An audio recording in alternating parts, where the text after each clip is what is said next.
लक्ष्मी विद्यामतीचा संस्था नमस्तस्यै नमस्तस्यै नमस्तस्यै नमो नमः। या देवी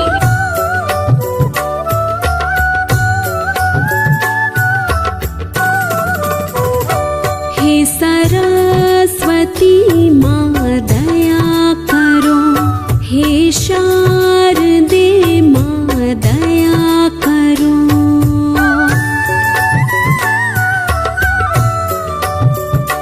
हे सरस्वती माँ दया करो, हे शारदे माँ दया करो। ज्ञान हृदय में मेरे भरो, ज्ञान हृदय में मेरे भरो। हे सरस्वती माँ दया करो, हे शारदे माँ दया करो। हे सरस्वती